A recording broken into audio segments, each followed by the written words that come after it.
Nah, pada video ini kita akan perlihatkan lagi bagaimana kehebatan Allah dan Rasul, efek dari diajarkan kepada Adam nama-nama benda. Dalam hal ini kita masuk pada kisah Nabi Sulaiman. Nah, ini kita angkat bukan untuk uh, membedakan ya dalam kaji, tidak. Agar kita paham bahwa kaji kita itu tidak hanya bercerita tentang muamalah, ibadah, tapi juga bercerita tentang teknologi. Terutama teknologi kerohanian, kebatinan diri. Panjang saudaraku perjalanan ini. Tidak sesimpel, tidak sesederhana yang kita pahami selama ini. Maka rugi kalau kita heboh tentang, oh tidak begitu kalimatnya, oh begini, oh tidak begitu, aku dengar begini. Sudah terlalu lama itu saudaraku. Itu klasik, sudahlah. Untuk amalia itu, keyakinan kita lah kuncinya itu. Mana yang kita yakini laksanakan. Karena Tuhan melihat kita bukan melalui amalia kita, tapi melalui keyakinan kita. Kan begitu. Innallaha la yanzuru suwarikum wala a'malikum. Kan begitu. Allah tidak melihat tentang suwarikum, itu artinya gayamu itu, mau berjanggut, mau bertasbih, mau berjubah. Tidak pula melihat a'malikum, perbuatanmu. Walakin Allah yanzuru ma fi qulubikum. Keyakinanmu, ya, kepahamanmu. Oleh karena itu keyakinan kepahaman itu boleh kita meniru sesaat, tapi untuk merealisasikannya kembalikan kepada kapasitas kita. Jangan takut berubah saudaraku. Oke, mari kita masuk pada kisah Nabi Sulaiman. Di sini ada kalimah. Ini surat Saba ya. Nah, surat Saba itu surat nomor 34. Kita buka dari ayat 13. Di sini ada kalimat yang berbunyi, ya'maluna lahu ma yasha'u mim mahariba wa tamatsila wa difani kal jawabi wa kuduri rosiyati i'malu ala dauda sukro wa qalilu min ibadiya syakur. Apa terjemahnya Pak Abu? Oke, kita masuk. Mereka para jin selalu bekerja untuk Sulaiman sesuai dengan kehendaknya. Di antaranya membuat gedung-gedung tinggi. Sudah, patung-patung. Sudah, piring-piring besarnya seperti kolam. Dan periuk-periuk yang tetap di atas tungku. Bekerjalah wahai keluarga Daud untuk bersyukur. Sedikit sekali dari hamba-hambaku yang banyak bersyukur. Jadi seketika kita membaca kalam Allah yang ada pada kitab Quran hari ini, mohon betul jangan dibaca saja, tapi renungkan. Fikirkan dan telusuri. Makanya kita butuh pengetahuan orang lain, kepahaman orang lain, terutama masalah teknologi dalam hal ini. Kan jelas itu. Nah, itu dikatakan bahwa bangsa jin itu tunduk di bawah kuasa Sulaiman. Siapa Sulaiman? Sulaiman itu adalah manusia, saudaraku. Berfisik, berbadan, berjasad. Seperti kita. Yang kedua, siapa itu jin? Jin itu adalah makhluk supranatural, tidak berfisik, tapi dia adalah berbentuk energi lembut atau cahaya. Dimensinya dibanding kita lah dimensi yang ketiga. Kalau kita tubuh, jiwa, roh, sedangkan dia adalah roh. Ada lagi dimensi di balik dimensi itu. Kita jangankan menundukkan jin, menundukkan jiwa aja sudah repot. Ya, itu dimensi kedua daripada diri kita. Tubuh atau jasad, jiwa, roh, rasa, sifat, zat. Itu kadar dimensi. Nah, untuk menundukkan jiwanya susah kita ini. Yang dia bersifat dengan 4 sifat hawa nafsu dan syaitan. Pantang kelintasan, pantang kerendahan, pantang kurang, pantang kalah. Susah kita ini. Bahkan banyak yang mencebur ke neraka, efek daripada kegagalan tentang itu. Nah, kalau Sulaiman tidak lagi membahas itu, dia itu ditunjukkan kepada manusia yang banyak bahwa Sulaiman sudah mampu menundukkan generasi yang tercipta daripada dimensi yang ketiga, tingkat roh itu, saudaraku. Itulah bangsa jin. Bagaimana bisa Sulaiman menundukkan bangsa jin itu? Dengan teknologi, dengan kapasitas ilmu dan pengetahuan. Dia sudah berbicara tentang frekuensi. Dia sudah berbicara tentang susunan, tatanan, zat, energi, bahkan sampai pada gelombang, cahaya, sinar. Dia bisa menguasai itu. Dia sudah bisa memasang chip atau inti daripada program pada setiap jin. Remote-nya ada di cincin. Anda lari, terima akibatnya. Anda berkhianat, terima akibatnya. Pencet di sini, Anda hancur, Anda binasa, Anda mati. Bayangkan, saudaraku, mengerikan hebat Sulaiman ini. Makanya para jin itu tidak berani macam-macam, tidak berani bertingkah. Nah, itu sebenarnya hukuman bagi mereka karena mereka ingkar menentang Allah dan Rasul. Maka ditampilkanlah sosok bernama Sulaiman. Dia adalah menceritakan tentang kehebatan Jibril, kehebatan ayahanda Adam, kehebatan Allah dan Rasul. Makanya di zaman Nabi Sulaiman tidak ada Jibril muncul. Tidak ada. Kenapa? Cukup Sulaiman aja ditampilkan. Kalau lo mau lihat kehebatan Jibril, ini lo Sulaiman. Hebat Sulaiman? Hebat. Begitulah kehebatan Jibril. Atau kehebatan ayahanda Adam yang menguasai rahasia semua nama-nama benda. Gitu. Nah, di sini diungkapkan lagi. Nah, itu. Maka para jin selalu bekerja untuk Sulaiman sesuai dengan kehendaknya. Sulaiman punya kehendak membuat bangunan gedung. Kan ada di sini nih. Di antaranya membuat gedung-gedung tinggi. Saudaraku, perhatikan gedung-gedung sekarang itu. Bagaimana cara membuatnya? Bisa pakai cangkul doang? Tidak bisa. Eskapator, bukan eskapator. Eskapator. Teknologi-teknologi yang lain. Mesin-mesin yang lain. Bahkan helikopter. Coba lihat pembangunan di Cina itu. Bagaimana mereka bisa membangun sebuah bangunan di atas gunung. Bagaimana mereka bawa pasir, semen, batu. Coba lihat itu. Ini Sulaiman perintahkan jin itu membuat gedung-gedung tinggi. Tinggi gedungnya itu. Pakai batu, pakai pasir, pakai semen. Pakai kayu, pakai kaca, pakai seng, pakai besi.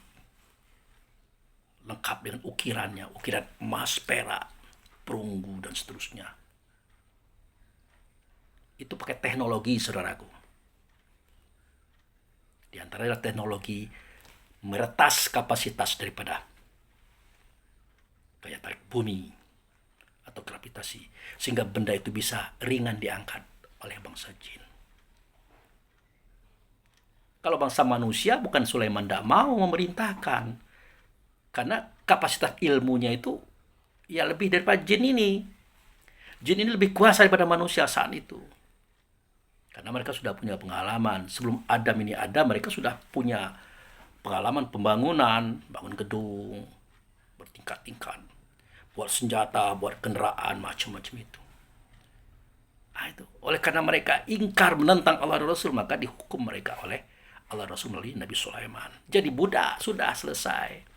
Di sini remote-nya, jangan macam-macam loh. Cincin Sulaiman. Kita kira cincin juga, padahal jari. Kita kira jari juga, padahal tangan.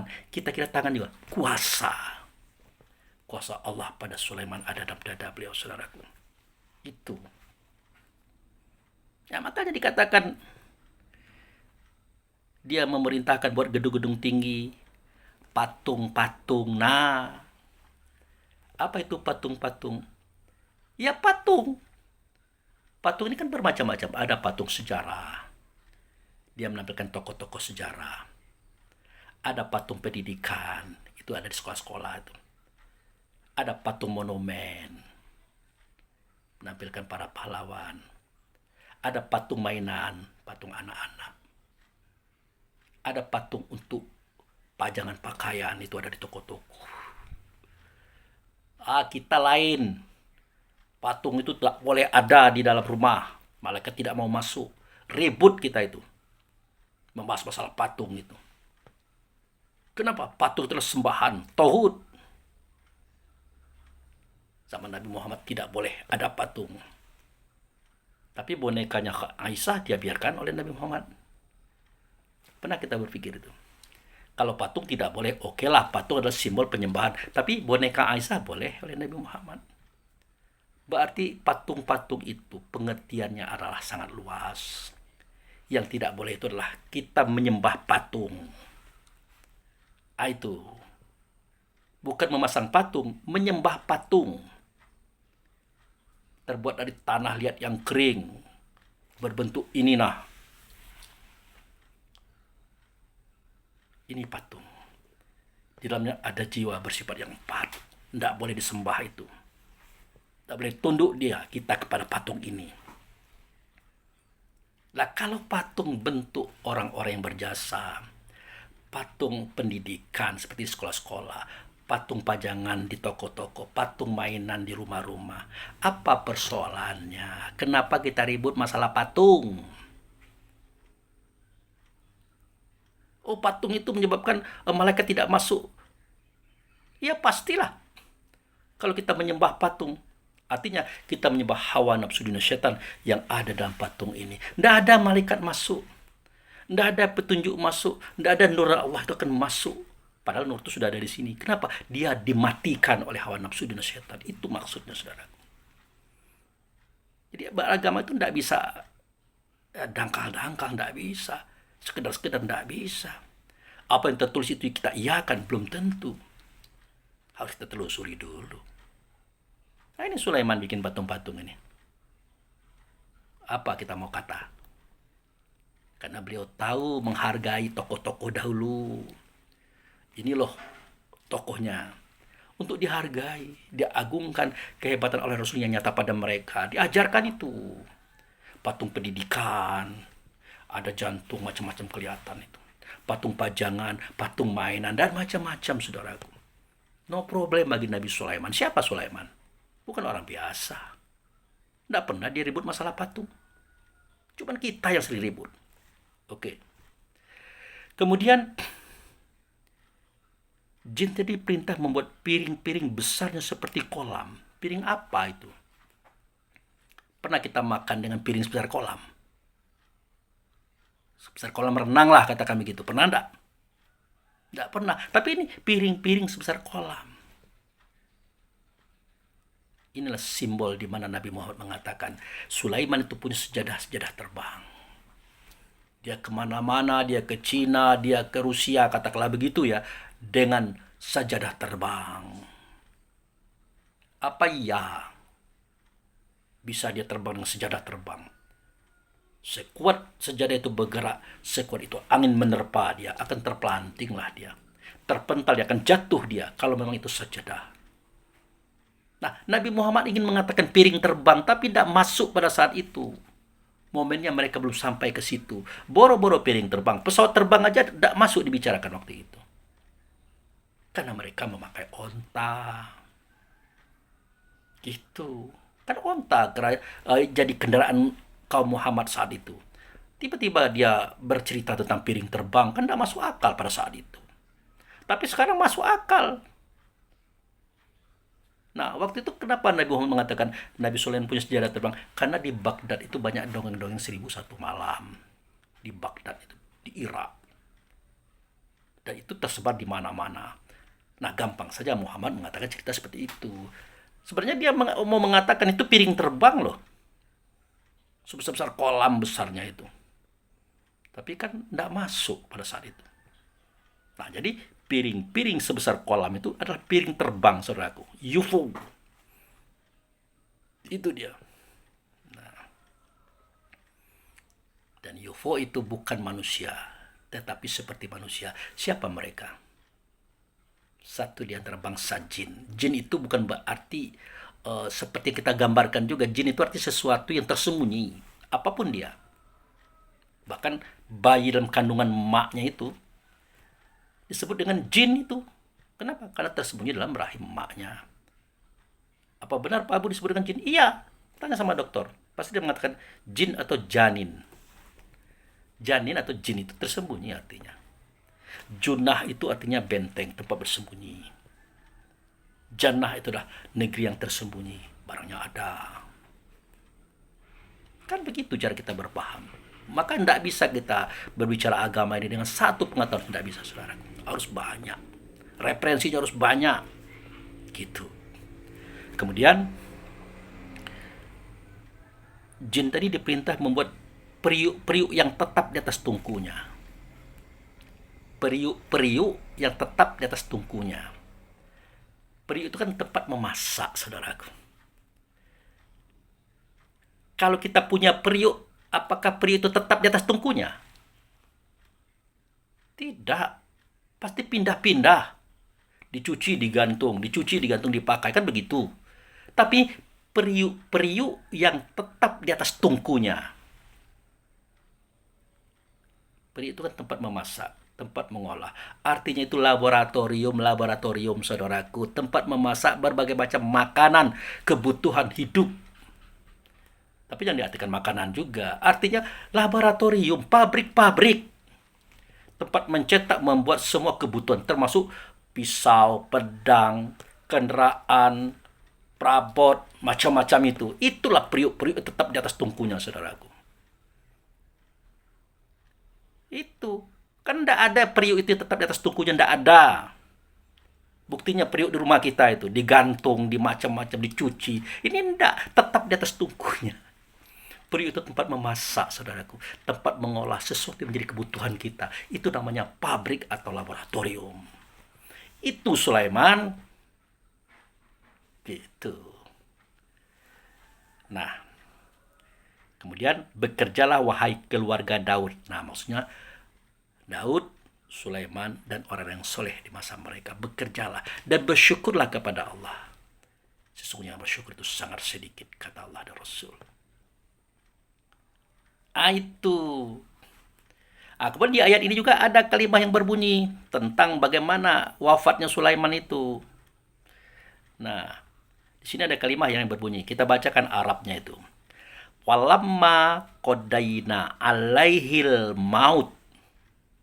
Maka setelah tiba ketetapan kami atas dirinya Sulaiman tentang kematian. Itu maksud ayat tadi. Madallahum ala mautihi ila dabbatul ardi. Tidak ada yang tahu tentang kematian Sulaiman itu. Kecuali seketika dabbatul ardi atau rayap memakan tongkatnya. Nah, ini menjelaskan kepada kita tentang bahwa jin itu gaib, tapi dia tidak tahu yang gaib juga.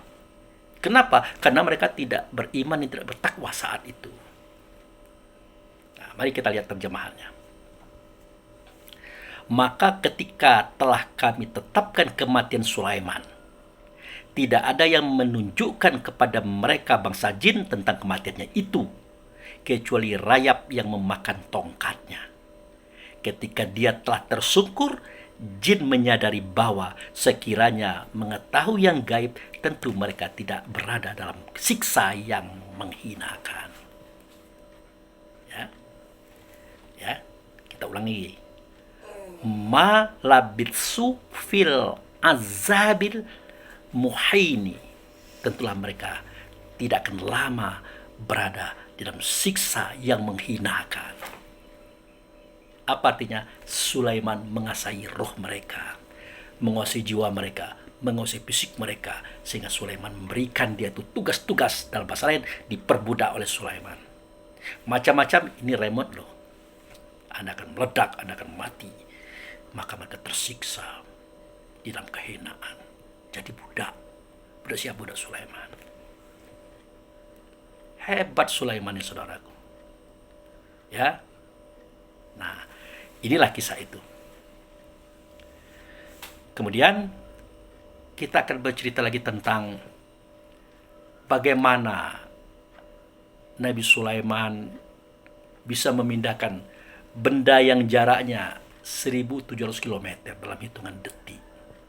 Mari kita lihat ayatnya. Nah, pada cerita berikut ini, ya penutup di video ini ya, untuk kita memperlihatkan kehebatan Ayahanda Adam, sang penguasa nama-nama, kita tampilkan kisah putra beliau tentang Sulaiman.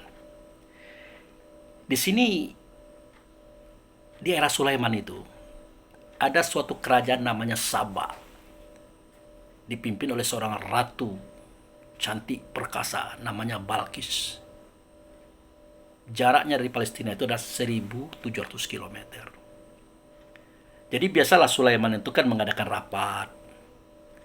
Di antaranya, ya mata-mata Sulaiman, burung hudhud, itu tidak kelihatan. Karena beliau itu intel itu burung itu.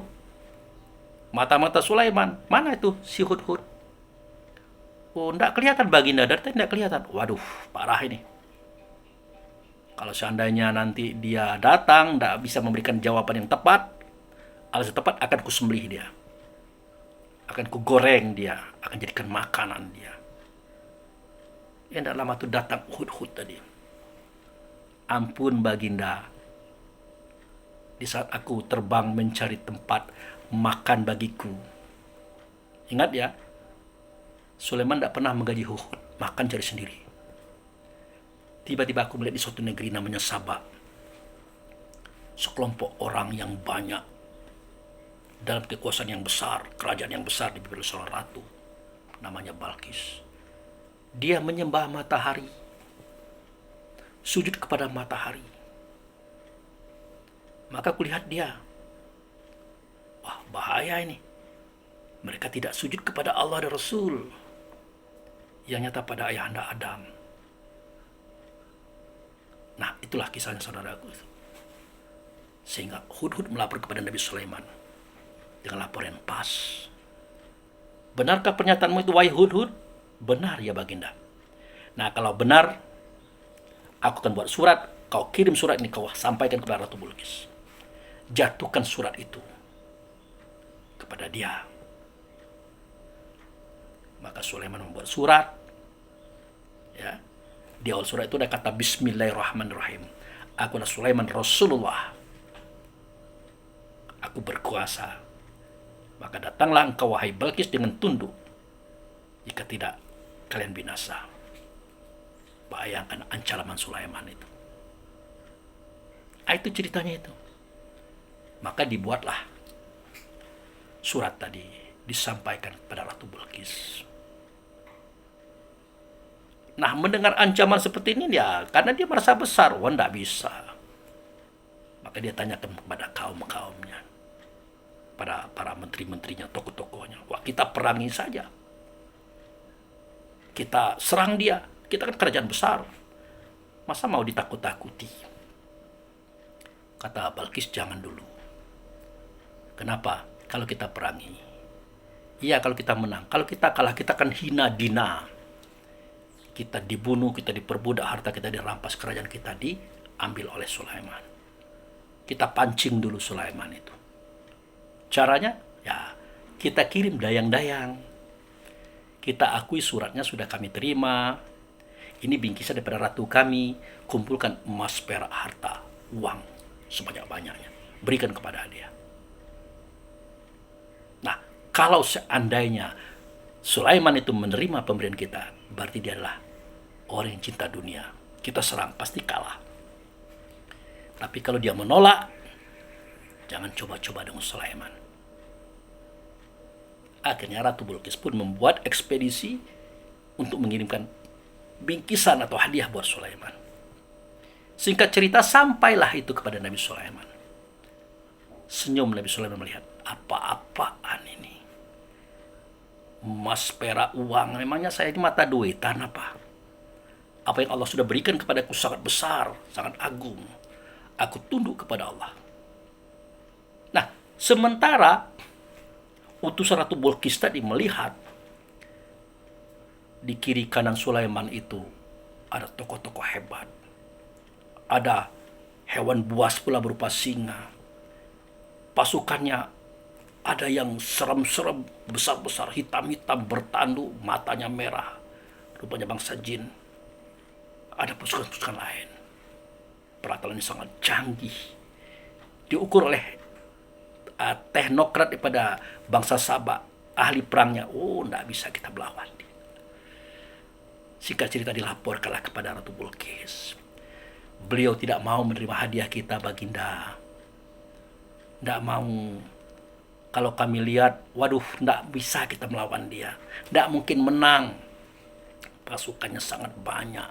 Mulai pada bangsa manusia, bangsa jin, bangsa hewan, angin, air, tanah, api. Tidak akan bakal menang kita.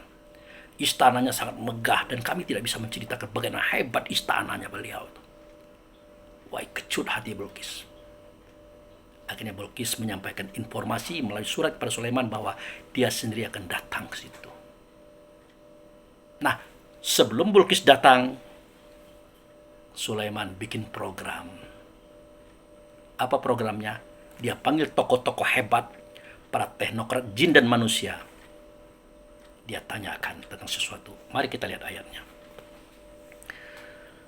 Berkata Sulaiman, ya, qala ya ayyuhal mala'u ayyukum ya'tini bi arsiha qabla an ya'tuni muslimina.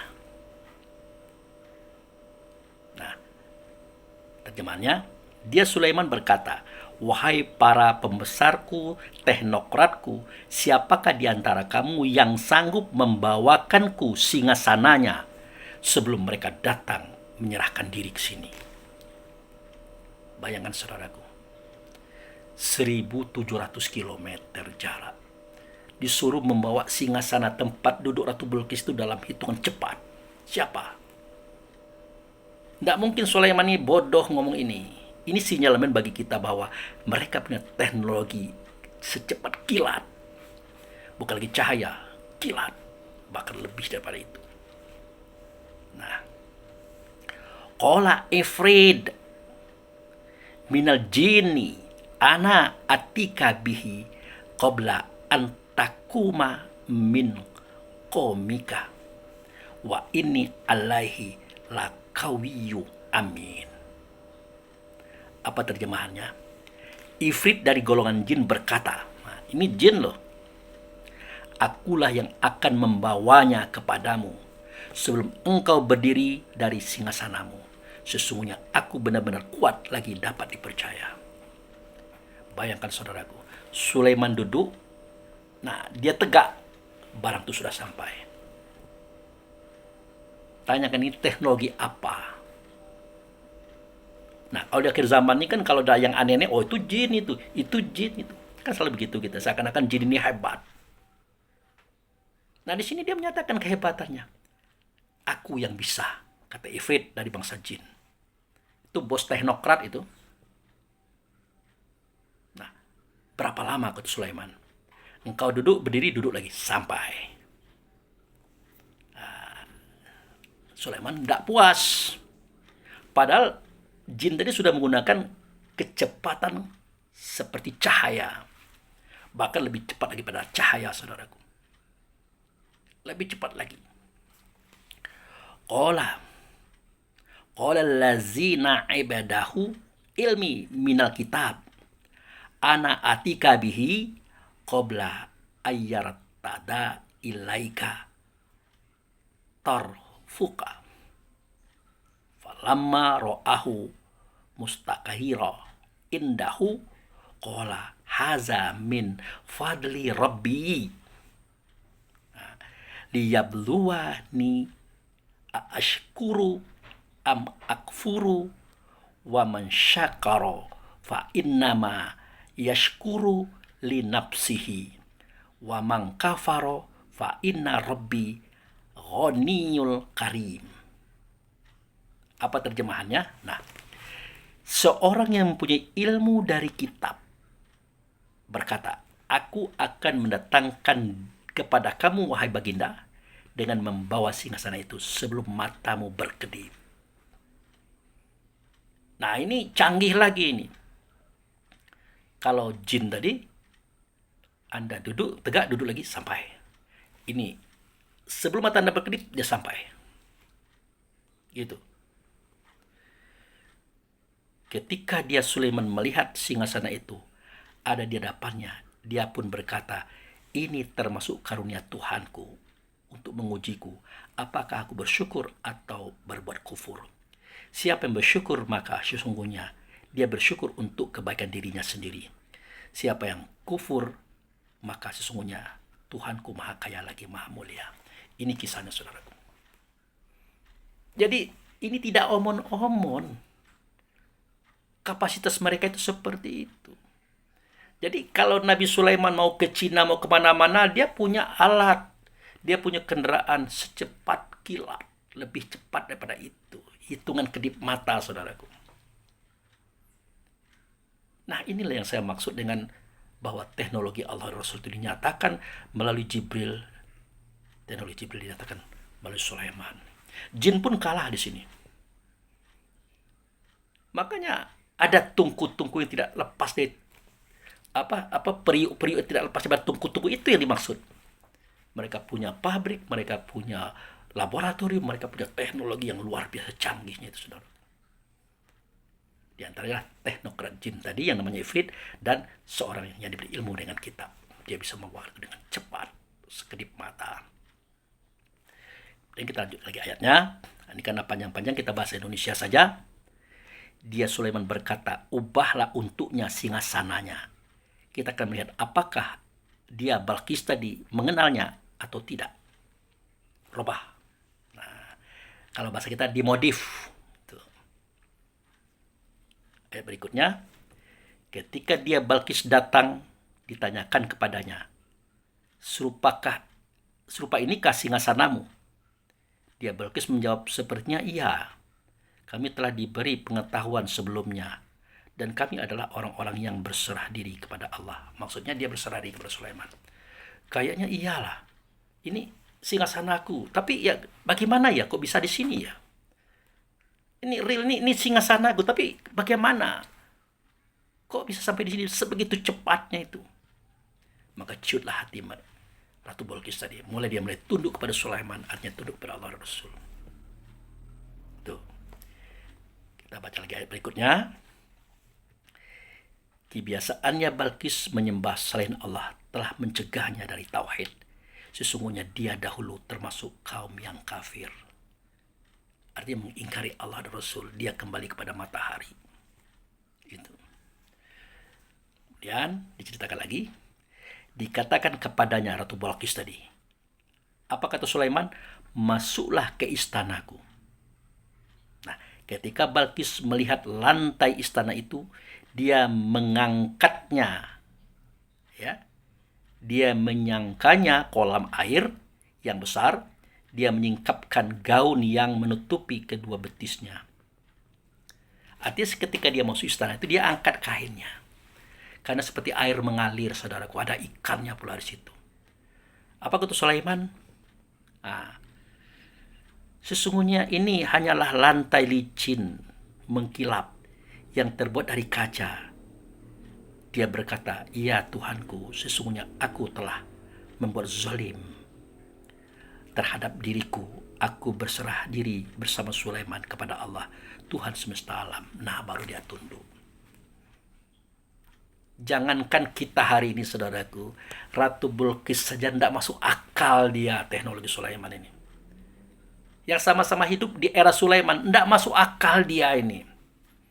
Bagaimana mungkin istananya sebesar ini, sehebat ini? Bagaimana cara menyusun batu, mengukir emas, perak, besi? Bagaimana mungkin pasukannya Sulaiman ini ada hewan, ada jin, ada manusia, alat perangnya canggih-canggih, meriamnya, macam-macamnya itu, senjata lasernya dan sebagainya itu. Bagaimana mungkin? Bahkan mengejutkan lagi, kok singgasananya bisa di sini? Kami aja yang dari sana aja baru sampai, kok yang ini bisa di sini? Ternyata dia hanya datang dengan ukuran sekedip mata, saudaraku. Itu diinformasikan kepada Sulaiman. Semakin ciut dia. Terakhir dibawalah dia ke istana. Ternyata istana adalah istana kolam, harus berjalan di atas air. Makanya dia mengangkat kain. Kata Sulaiman, jangan diangkat kainnya. Sesungguhnya itulah lantai kaca yang mengkilap seperti air. Nah, ini saudaraku. Inilah kisah dulu, kehebatan dulu yang menjadikan orang-orang setelah Sulaiman menjadi kufur. Para Sulaiman bersyukur dengan kelebihan itu. Kan dia katakan, aku bersyukur karena ini adalah anugerah Tuhanku kepada aku. Sesungguhnya bersyukur itu sedikit. Maka benarlah, setelah Sulaiman wafat, kebesaran dialihkan kepada putra beliau, terus turun-temurun, maka mereka kafir dan ingkar. Maka terjadilah kiamat berikutnya, penghancuran daripada Nebukadnezar dan macam-macam itu. Hancurlah semua haikal Sulaiman, kerajaan Sulaiman.